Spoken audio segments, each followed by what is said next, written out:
jari, tanda kasih dah termatri, ikatan raja sehari. Nanti, sudahlah menjelma kini kepada. Mi. Dapat lagi ke Mi? Aku lagi 3 order nak kena hantar ni. Alah, sabarlah Syak. Kau pun tahu kan aku tengah nervous ni. Apa yang kau nervous ni? Kau bukan first time kahwin. Kau dah 2 kali kahwin, kau tahu tak? Ya Syak, tapi yang kali ketiga ni aura dia lain kau tahu tak? Oh, ni kerja kau buat apa kat sini? Sayang. Kenapa? Kau tanya laki kau. Kenapa? Kau tanya laki kau. Sayang, ni Hamzah, kawan-kawan ai. Mi, aku gerak dulu Mi. Kau pandai-pandai kau Sayang.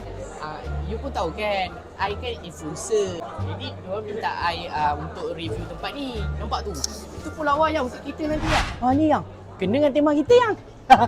Warna merun, baju I merun, you pun merun. Kita bukan nak tanding ke? Yang, itu pun lawa. Yang. Weh, ngam ni yang. Kalau kita buat untuk pantai semayang. Pantai semayang? Kau cakap apa ni? Yang. Oh, ada reader lah.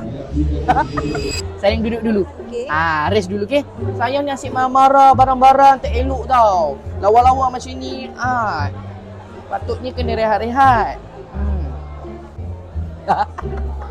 Mana Syak sendiri? Kau ngajar tahu-tahu lari.